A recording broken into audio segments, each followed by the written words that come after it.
Carson is just a normal teenager. It is an ordinary fall day and he spends it playing soccer. My conquest of becoming a professional soccer player starts today! I'm gonna kick this ball in between those two trees! It's over! It's over! Yes! Accidentally, he kicks the ball into the thick, mysterious woods behind his house. I'm scared. He now goes to retrieve it, and as he retrieves it, he stumbles upon a log and falls. The fall knocked him unconscious. Carson feels disoriented and oddly thirsty.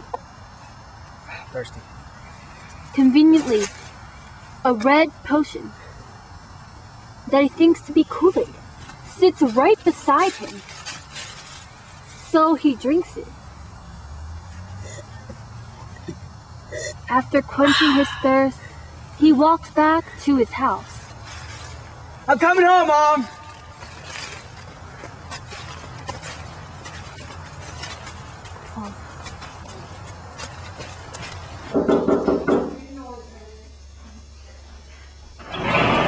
Hannah! Dad, I'm home! Man, I want my chicken dinner! Here! Man!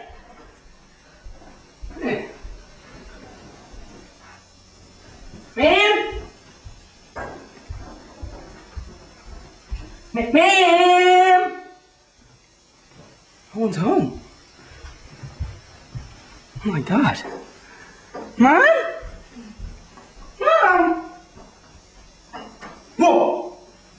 Whoa. Who is that handsome guy? And why am I wearing these clothes? Oh, I know where my chicken dinner's at. It's in the dining room. Who are these people? Qasim observes the strange people sitting in his very dining room. He notices each person is wearing outdated clothing. What do you guys do in my house? Your house? This is Emily Dickinson's house. Who's that? Emily! Sir, care to explain how you got in this house? It all started when I was trying to become a world champion soccer player. I kicked the ball into the woods, then I decided to retrieve it. But yet I stumbled over a log. I woke up and then I drank some Kool-Aid. May I add, it was very delicious. When I decided to go back home, I was wearing these clothes. This is crazy. Could you guys please help me out? My name is Paul Lawrence Dunbar. My name is Emily Dickinson. I'm Walt Whitman. I'm Oliver Wendell Holmes. Well, my name is Cosmo. I think I've heard of you guys before. Are you guys famous? Oh, that's right. Miss Dewberry has told me about you guys. Yes, of course we are. We're four of the most famous poets from the 1800s. Each of us uses our own unique style and has produced dozens of pieces. How could you not know? I suppose I had forgot. I mean, it was 2 years ago. Let's talk this over some tea.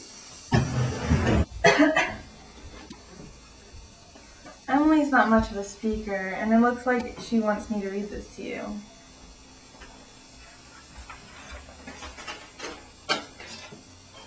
I was born in this very town of Amherst, Massachusetts.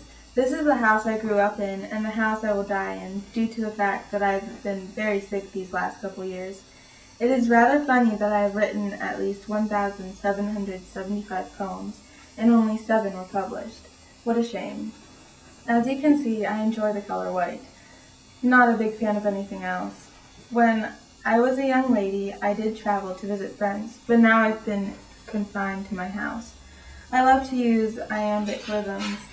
I believe it gives my poems more appeal. I do believe my poem, Hope, is my favorite, though. Hope is the thing with feathers. Hope is the thing with feathers that perches the soul and sings the tune without. Okay, we get it. Great story. She does have a unique style, though, with unconventional use of punctuation and capitalization. Oh, I'm beginning to remember you now. So who are you exactly?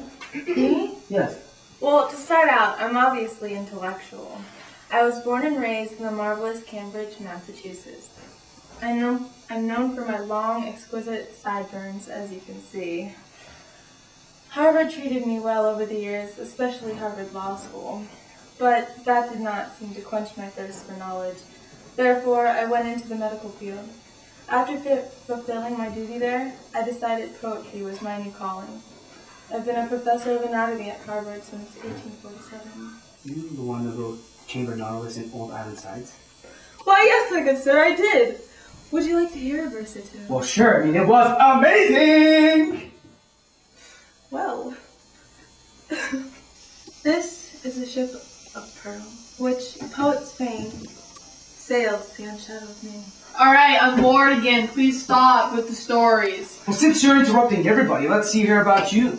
Finally. Well, I'm a New Yorker. I started out in Brooklyn and eventually made my way over to the Long Island. Even as a little one, I loved the written word, mostly because I could teach myself just about anything, and I loved reading. As you can see, I have a shaggy appearance. I like my red shirt and my floppy hat. My life started out as a printer, and a rather exquisite one, I might add.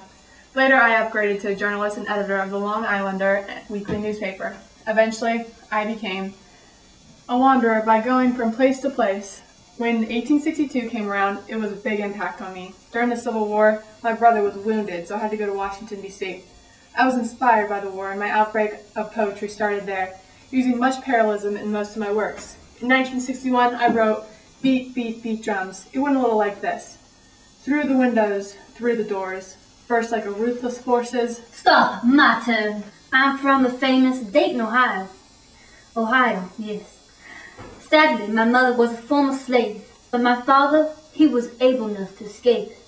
Because of my African descent, I was unable to get many jobs, which left my family in poverty. My stature and literature did grow due to the fact that my mother always loved poetry and encouraged me to read.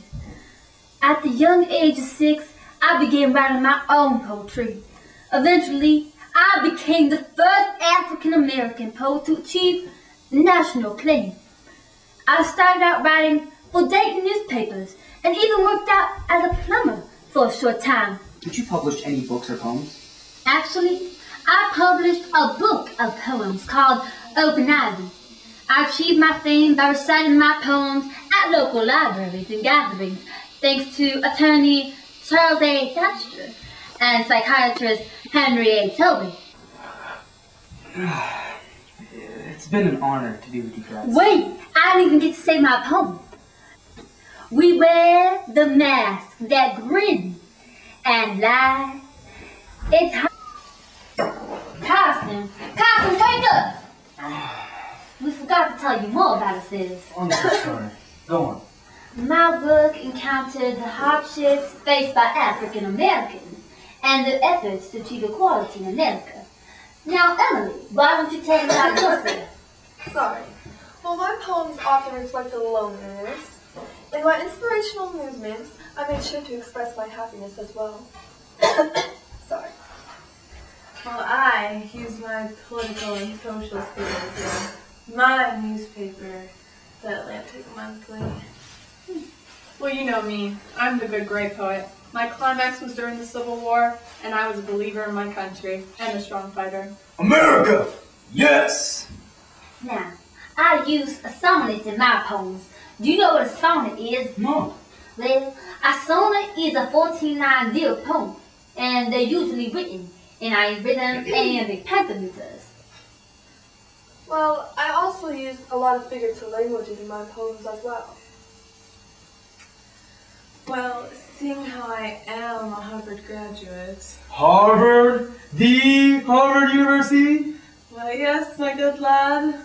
Writing comes quite easy to me, like the meter and scansons. I use most of my writing. Scansons.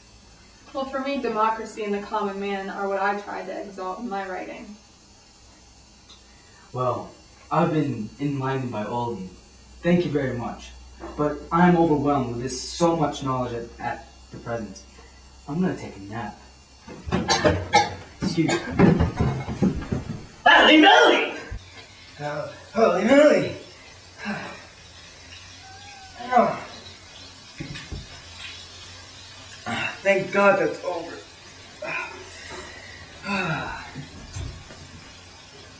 It's over.